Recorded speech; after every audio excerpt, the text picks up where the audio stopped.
Aujourd'hui avec le pasteur Joseph Prince. Je voudrais vous partager quelque chose qui vous aidera grandement à marcher par l'Esprit. Et c'est en fait une prière de la Nouvelle Alliance. Je l'appelle la prière 2.0. Quelle est cette prière? C'est prier par l'Esprit, prier en langue. Aujourd'hui, dans les milieux évangéliques et ailleurs, ils utilisent le terme prier par l'Esprit. Mais souvent, ce qu'ils veulent dire, c'est « je prie sous la conduite de l'Esprit ». Qu'est-ce que cela signifie? Prier par l'Esprit. Qu'en est-il des autres prières? Est-ce qu'elles ne sont pas conduites par l'Esprit? De toute évidence, quand la Bible dit « prier par l'Esprit », ça doit être traduit, ça doit être interprété par la Bible. Et 1 Corinthiens 14 dit en effet, si je prie en langue, logiquement, mon esprit est en prière. Vous avez remarqué? Si je prie en langue, mon esprit, quelle partie de vous prie? Mon esprit est en prière. Amen. Mais rappelez-vous, prier par l'esprit, c'est prier en langue. Mais prier en langue est une chose qui n'a jamais été donnée au sein de l'Ancien Testament, quand ils étaient sous la loi. C'est une chose qui ne leur a jamais été donnée. Personne ne priait en langue. C'était unique pour cette dispensation. C'était unique pour la Nouvelle Alliance. Maintenant, posez-vous la question, pourquoi cette prière 2.0? Amen. Pourquoi cette prière est-elle si unique? Elle existe seulement, elle a pris naissance, elle existe depuis le jour de la Pentecôte. Eh bien, c'est une prière qui ne peut venir que de votre esprit et qui montre que le Saint-Esprit est en vous. Amen. Elle indique que vous êtes maintenant si propre à l'intérieur par le sang de Jésus que le Saint-Esprit a fait sa demeure en vous. Savez-vous que pour les prophètes de l'Ancien Testament, pour les rois justes et autres, cela ne se passait pas ainsi? Voilà comment ça se passait. Le Saint-Esprit vient sur eux, puis les quitte. Il vient à nouveau sur eux, quand ils doivent prophétiser, et puis il les quitte. Amen. Tout comme Jésus a dit à ses disciples dans la chambre haute, le Saint-Esprit qui est avec vous. Avec signifie avec vous. Comme dans l'Ancien Testament, il sera en vous, et il sera en vous pour toujours. Amen. Il est en vous pour combien de temps? Pour toujours. Amen. C'est pourquoi nous avons ce langage de prière. Et mes amis, nous ne sommes pas en train d'en tirer parti. Nous n'en profitons pas. Un des moyens par lesquels nous marchons par l'Esprit et sommes conduits par l'Esprit est de prier en langue. De prier par l'Esprit, Amen. Un des thèmes que j'ai enseigné il y a quelques années s'intitulait « La prière qui répare votre corps ». Amen. C'est un sermon que vous devez vous procurer et écouter. Je parle du mot « édifier » et comment ce mot... Vous savez, beaucoup d'entre nous traduisent mal ce verset. Il est dit « Celui qui parle en langue s'édifie lui-même ».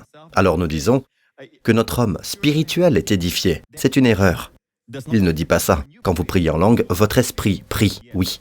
Votre homme spirituel prie, Amen, par le Saint-Esprit, mais le profit, l'édification. Remarquez, celui qui parle en langue s'édifie lui-même. Lui-même, tout son être, esprit, âme, même sa pensée, ses émotions et son corps. Cela a un effet sur vos émotions, un effet bénéfique sur votre esprit, un effet bénéfique et thérapeutique, un effet de guérison et un effet bénéfique sur la santé, et un effet vivifiant sur votre corps. Quand vous priez en langue, vous vous construisez comme un temple. Et dans ce message, j'ai mis plus d'accent sur cet aspect. Veuillez vous le procurer si vous voulez en entendre plus sur les bénéfices de cette prière 2.0, qui répare votre corps. Et l'Église, dans son ensemble, beaucoup ne sont pas ouverts à la prière en langue. Ils disent que c'est dépassé. Le seul endroit où il est dit que les langues cesseront, c'est quand le parfait sera venu. Alors la connaissance aussi disparaîtra. La connaissance a-t-elle disparu? Le même souffle, le même droit. L'apôtre Paul, par l'Esprit, dit « Mais quand ce qui est parfait sera venu, ce qui est partiel disparaîtra. » D'accord? Il parle des langues qui cesseront. La connaissance, même la connaissance cessera. Mes amis, le parfait est-il venu? Si vous regardez autour de vous, mes amis, je ne pense pas que le parfait soit venu. Amen. Amen. Et si vous me dites que l'Église primitive a besoin de tous les dons de l'Esprit, alors que pour nous cela a disparu, quand Pierre a disparu, eh bien mes amis, est-ce que vous dites que nous vivons des temps meilleurs qu'eux? Au contraire, nous vivons de pires moments. C'était l'Église à ses débuts, et elle avait besoin de la puissance du Saint-Esprit. Oui, mais les temps dans lesquels nous vivons, nous en avons encore plus besoin. Mes amis, nous vivons dans les derniers jours. Et nulle part dans la Bible il est dit que tous ces dons ont cessé. Mais sachez aussi que dans les ministères, dans les églises, dans la vie des gens qui ne prient pas en langue, qui ne prient pas par l'esprit. Vous ne voyez pas de manifestation, de guérison. Amen. De prophéties, de signes et de prodiges. Jusqu'à ce que je sois baptisé du Saint-Esprit, je ne voyais pas de guérison dans la vie des gens pour lesquels je priais. D'accord? Je ne dis pas qu'il n'y a pas de guérison quand les gens ne prient pas en langue pour d'autres personnes, mais c'est très rare et espacé. Mais quand les gens sont baptisés dans l'Esprit, c'est là que vous voyez plus de guérison. Amen. Et nous voulons en voir plus, car je crois que dans les derniers jours, il y aura un tel déversement sur toute chair que chaque langue, Amen, prophétisera. Chaque homme aura des rêves. Et quand je parle de chaque homme, je me réfère à la majorité des hommes. Bien sûr, il y aura beaucoup de gens dans le monde qui seront perdus, etc. Mais Pasteur Prince, ne savez-vous pas que beaucoup seront perdus? Oui, mon ami, mais ne savez-vous pas que beaucoup seront sauvés? Je vis une foule immense que personne ne pouvait compter dans le ciel, dit Jean. Alors mon ami, je crois dans la parole de Dieu qu'une multitude répondra à Jésus dans ces derniers jours. Amen. Maintenant, allons à Ésaïe 59. Regardez Ésaïe 59. On craindra le nom de l'Éternel depuis l'Occident. Je crois que ce passage parle de notre époque. Il ne fait pas référence au millénaire, parce que l'ennemi est là. Et il se passe des choses, n'est-ce pas? On craindra le nom de l'Éternel depuis l'Occident.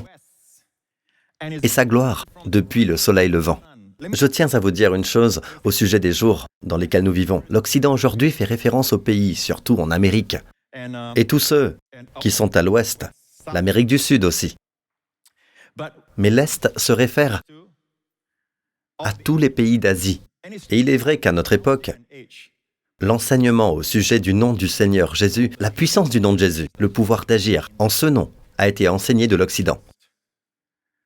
Mais notez ceci, on craindra mon nom, le nom de l'Éternel depuis l'Occident et sa gloire depuis le soleil levant.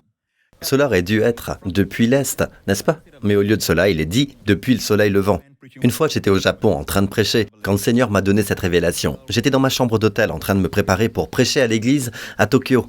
Et le Seigneur m'a dit, dis-leur, l'Occident aura la révélation du nom de Jésus, la puissance du nom du Seigneur. Mais l'Est, et surtout le soleil levant, quel est ce pays, aura la révélation de la gloire. Oh, alléluia. Je sais que ça fait référence à l'Est, mais comme j'ai dit, il aurait pu dire l'Est, mais il dit le soleil levant. Je crois, mes amis. Amen. Que la gloire de Dieu va se répandre dans toute l'Asie. Amen. Tout cela va culminer. Car voyez-vous, l'évangile a commencé à Jérusalem. Amen. Commencé à Jérusalem. Il est allé vers l'Ouest. Pendant ces 2000 ans, il est allé vers l'Ouest. L'Ouest toujours. Tout autour. Maintenant, les pays asiatiques ont certaines des plus grandes églises au monde. Et qui viennent de partout. Et puis nous avons Singapour, juste ici. Amen. Et puis de retour à Jérusalem. Amen. Et Dieu travaille en ce moment même en Israël. Beaucoup de gens se tournent vers lui. Son propre peuple de l'Alliance se tourne vers lui en masse dans ces derniers jours. Amen. Amen. Ainsi prenez note que nous vivons dans ce temps-là. Que va-t-il se passer pendant ce temps? Quand l'ennemi viendra comme un fleuve, il y a donc une indication que l'ennemi viendra comme un fleuve durant ce temps. Maintenant, je ne dis pas que cela fait directement référence à la pandémie de coronavirus dans laquelle nous sommes, mais vous savez quoi? Cela inclut cela. Quelque chose qui s'est passé quand la révélation du nom de Jésus et la puissance de ce nom a été révélée, comme pour nous, en Orient. Nous avons une révélation de sa gloire. Amen. Et la gloire vient toujours après la grâce, après l'enseignement de la grâce. Et vous savez quoi? Je ne dis pas qu'exclusivement l'Occident aura une révélation au nom de Jésus. Non, nous pouvons partager les uns avec les autres. Donc nous avons aussi la révélation au nom de Jésus, et l'Occident aura aussi la révélation de sa gloire. Amen. Mais dans un temps où les ennemis... Êtes-vous d'accord que cette pandémie couvre la terre en essayant d'imiter la gloire du Seigneur dans les derniers jours? Dieu dit en effet, tout comme le fond de la mer est recouvert par l'eau. Pensez-y, le fond de la mer est recouvert par l'eau. Comment le fond de la mer est-il recouvert par l'eau? Chaque petite, infime parcelle de l'espace de la mer consiste en eau. Voilà à quel point c'est répandu. Dieu dit comme le fond de la mer est recouvert par l'eau, la terre sera remplie de ma gloire. Waouh! Alors le diable essaye d'imiter ça. Il apporte ce virus du corona, il apporte dans les derniers jours toutes sortes de choses qui vont essayer de couvrir la terre comme un fleuve. Mais le diable ne pourra jamais rivaliser avec Dieu dans sa gloire et sa grâce. Amen. Car il est dit ici, quand l'ennemi viendra comme un fleuve, l'Esprit de l'Éternel lèvera un étendard contre lui. En hébreu, le mot étendard, en fait, veut aussi dire le mettra en fuite. Il arrive comme un fleuve, mais l'Esprit de l'Éternel. Remarquez qu'il ne s'agit pas de vous, c'est l'Esprit du Seigneur qui le mettra en déroute, qui le chassera de votre vie. Amen. Donc vous priez par l'Esprit.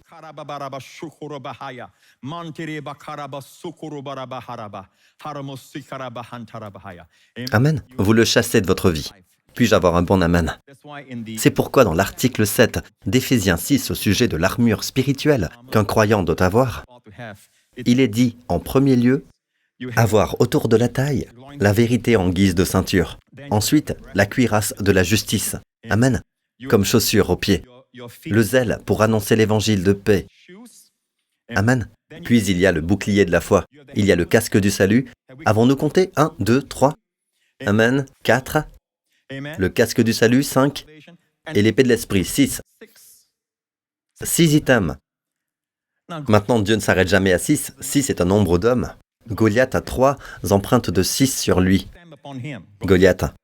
Si vous étudiez l'histoire de Goliath et David, sur le champ de bataille, vous trouverez que l'empreinte de Goliath est 6, 6, 6.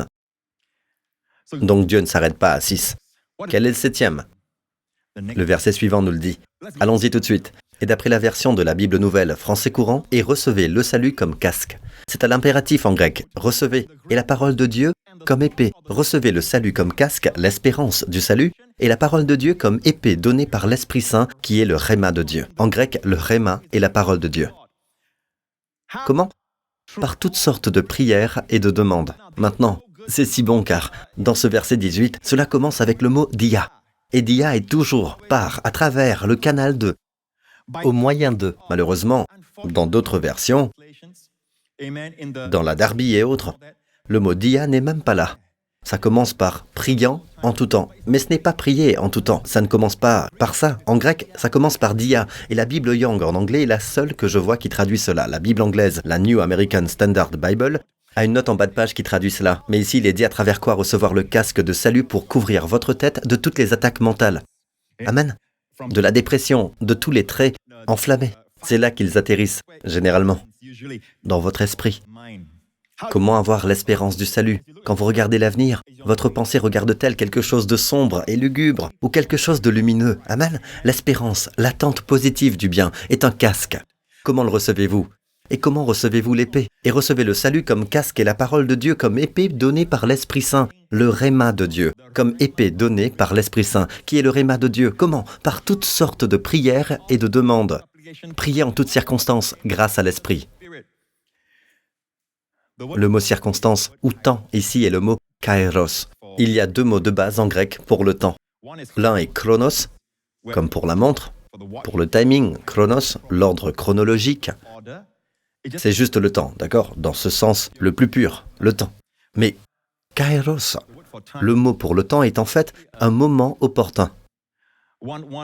Un érudit grec le dit comme ça. Saison favorable. Une saison favorable. Donc, par toutes sortes de prières et de demandes, priez en toutes circonstances grâce à l'Esprit. Et je crois que cela va provoquer une saison favorable au milieu de la pandémie. C'est ce dont nous avons besoin. Amen. Quand vous priez par l'Esprit, vous n'êtes jamais dans une mauvaise situation, même si les circonstances sont sombres. Mais quand vous priez par l'Esprit, autour de vous est une saison favorable, une saison opportune. Alléluia. Alors comment recevoir le casque du salut? Comment recevoir le rhéma de Dieu, qui est l'épée de l'Esprit? Par toutes sortes de prières et de demandes, grâce à l'Esprit. Parfois, vous savez, si vous avez besoin de prière, une chose à propos du parler en langue. Je vous le dis, peuple de Dieu, cela va vous bénir. Si vous réalisez qu'il y a des fois où vous ne voulez pas prier, disons que le médecin vous a donné un mauvais pronostic et que ça a à voir avec votre foi. D'accord? Alors que faites-vous? Vous dites, Esprit Saint, je ne sais pas comment prier comme je le devrais. On m'a imposé les mains, la prière et tout ça. Mais Esprit Saint, tu sais mieux que tous comment prier. N'oubliez pas que Romains 8 nous dit « De même, l'Esprit aussi nous vient en aide dans notre faiblesse. » Et le mot faiblesse est le même que celui utilisé pour les maladies que Jésus a guéries dans les évangiles. Amen. Donc il est dit qu'il fait des prières pour nous. Il intercède pour nous.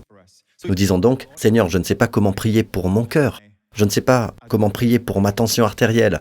Mais Saint-Esprit, toi, tu le sais. » Seigneur et Père, que ton Saint-Esprit en moi, en ce moment, prie pour mon cœur, qu'il prie pour mon foie, qu'il prie pour n'importe quel domaine de votre vie. Amen. Et puis vous priez en langue. Alors dans votre souffle, par des soupirs toute la journée. Et ça ne veut pas dire que vous allez vous arrêter de faire ce que vous devez faire. Vous savez, nous devons comprendre la grâce car tous les enseignements sur la prière, bien souvent, vous avez cette idée. Quand je grandissais dans l'église, quand je dis que je grandissais, c'est-à-dire quand j'étais adolescent dans l'église, étant dans l'église, ils donnent toujours l'impression que ça doit être à un endroit, un seul endroit. Amen. Non, c'est très bien, vous pouvez le faire. C'est très bien, mais il y a des gens qui travaillent. Il y a des gens qui sont occupés. Il y a des mères qui ont des petites bouches à nourrir, des devoirs à leur faire faire, des responsabilités à assumer. Amen. Elles sont occupées toute la journée. Alors Dieu a conçu, sous la grâce, une prière que vous pouvez prier pendant que vous êtes occupé. Je vais dire quelque chose qui ne va peut-être pas plaire à certaines personnes, même quand vous regardez la télé. Je sais que la télé est une abomination pour certains, mais quand vous regardez la télé, d'accord, vous pouvez prier par l'esprit. Quand vous regardez un match de foot, vous pouvez prier par l'esprit. Seigneur, je prie pour mes poumons. Seigneur, voilà ce que les médecins disent. Ils ont dit ceci, ils ont dit cela. Et Seigneur, ton Saint-Esprit sait comment prier pour leur guérison parfaite. Ton Saint-Esprit sait comment prier contre ce mal de tête que j'ai depuis quelques jours, n'est-ce pas? Ton Saint-Esprit sait. Et puis vous vous laissez aller. Amen. Cela peut durer un jour ou 2 jours. Il peut même y avoir une attaque spirituelle le premier jour où vous le faites. Amen. Mais je vais vous dire ceci. Si vous persévérez, il dit persévérer. Amen. Veillez à cela avec persévérance. Comme vous persévérez, continuez à prier par l'Esprit. Il y aura un moment. Boum. C'est comme si quelque chose s'était détaché. Le barrage est rompu. Et les eaux rafraîchissantes et libératrices de l'Esprit de Dieu se déversent dans votre vie. Alléluia. Alléluia. Seigneur, je ne sais pas comment prier pour mon fils ou pour ma fille. Je ne sais pas ce qui les perturbe, mais tu le sais, Saint-Esprit, prie à travers moi. Êtes-vous disposé à prier même par des soupirs toute la journée, même si d'autres jours sont nécessaires, sans que vous vous attendiez, la réponse arrive, ou vous ressentez la libération. Amen. Quelque chose se passe pendant que vous priez en langue. Vous savez que quelqu'un de plus grand que vous, quelqu'un de plus puissant que vous, quelqu'un qui vous aime, Amen, prie pour vous. Quand vous approchez un homme de Dieu, que vous lui dites de prier pour vous, vous vous sentez un peu rassuré, mais rien d'aussi thérapeutique ou de vivifiant. Amen. Que le Saint-Esprit priant pour vous, et vous le savez, et pendant que vous priez, psychologiquement, Amen, mentalement vous êtes en paix. Parce que vous savez que celui qui a tout pouvoir y travaille. Et vous priez des prières parfaites, parce que vous ne pouvez pas contourner votre prière, ou avec des mots ignorants, des mots qui ne sont pas justes. Amen. Cela transcende tout cela. La grâce transcende tout cela. C'est une prière qui n'a vu le jour que dans la Nouvelle Alliance. Et elle est venue le jour de la Pentecôte. Comme la première Pentecôte était le don de la loi, le peuple juif vous dira que leur première Pentecôte fut le jour où Dieu leur donna la loi. Même jusqu'à aujourd'hui, ils vous diront qu'ils célèbrent Shavuot, qui est la Pentecôte, 50 jours après la Pâque. Ils célèbrent la Pentecôte comme le don de la loi. Et que s'est-il passé? 3000 personnes sont mortes. Maintenant, dans la Nouvelle Alliance, quand le jour de la Pentecôte est arrivé, remarquez que Dieu a attendu que le jour de la Pentecôte soit arrivé. Pourquoi? Parce que Dieu voulait nous montrer qu'ils furent tous remplis du Saint-Esprit, et se mirent à parler en d'autres langues, comme l'Esprit leur donnait de s'exprimer. Amen. Ils furent tous remplis du Saint-Esprit et se mirent à parler en d'autres langues, comme l'Esprit leur donnait de s'exprimer. À propos, certains diront « Je ne connais pas tout ce charabia ». Et vous savez, les personnes charnelles ont tendance à regarder de haut les gens qui prient en langue ou le langage des langues, la glossolalie. Elles ont tendance à les mépriser. Mais vous savez ce que dit la Bible? Comme l'Esprit leur a donné de s'exprimer. Savez-vous qui leur donne de s'exprimer quand ils commencent à parler en d'autres langues? C'est l'Esprit qui leur a donné de s'exprimer. C'est le mot « exprimer ». Le Saint-Esprit m'a incité à aller chercher ce mot. Il s'agit en fait de la définition de tailleur, qui est un érudit grec. Tailleur dit n'est pas un mot de la langue courante, mais un mot appartenant à un discours digne et élevé.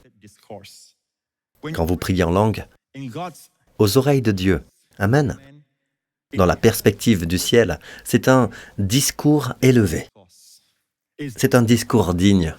Vous dites, Pasteur Prince, je n'ai jamais prié en langue. Eh bien maintenant, mes amis, je voudrais vous dire quelque chose. Au moment où vous êtes né de nouveau, Dès que vous croyez en Christ en tant que Sauveur et Seigneur, qu'il est mort pour vos péchés sur la croix, vous avez le Saint-Esprit. Ne doutez jamais de cela. Ne doutez jamais. Mais maintenant, c'est une chose de boire un verre d'eau.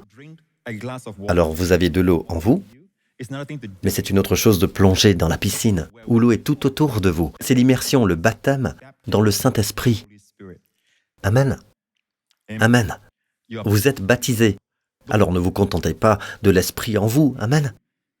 Laissez le Seigneur vous prendre et vous immerger dans le Saint-Esprit.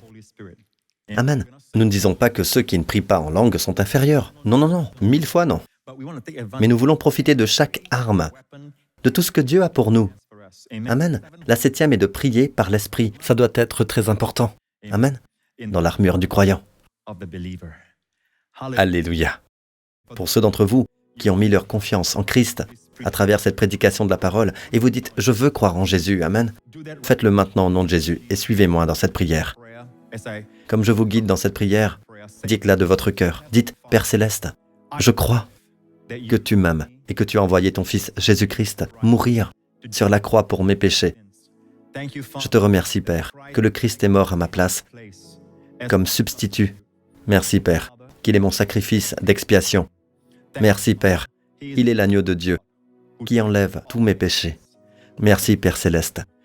Et le 3e jour, tu l'as ressuscité des morts pour proclamer ton plaisir, ta joie, ton acceptation, Seigneur, de son œuvre achevée à la croix.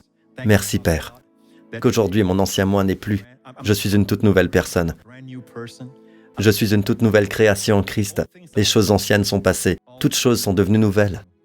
Merci, Père. Jésus-Christ est mon Seigneur. Au nom de Jésus. Amen. Amen. D'un seul coup, Dieu le voit. Tous les anges le voient. Amen. D'un seul coup, vous êtes transférés du royaume des ténèbres au royaume du Fils de Dieu. Vous êtes transférés de l'autorité des ténèbres dans le royaume de Dieu, le royaume de son Fils bien-aimé. Et c'est là où vous êtes en ce moment, au nom de Jésus. Peu importe ce qui se passe autour de vous, ça peut être négatif, mais le royaume de Dieu est là où vous marchez, car vous êtes maintenant dans le royaume. Amen. Louez le Seigneur. Et pour cette semaine à venir, que le Seigneur vous bénisse et qu'il vous garde, vous et vos proches. Que le Seigneur vous garde et vous préserve tout au long de cette semaine du coronavirus, de toute infection, de toute maladie, de tout mal. Au nom du Seigneur Jésus, que le Seigneur préserve vos départs et vos arrivées. Que le Seigneur vous bénisse et que le Seigneur vous bénisse avec les bénédictions du Père Abraham. Que le Seigneur fasse briller son visage sur vous et vous accorde sa grâce, que vous abondiez dans la faveur de Dieu.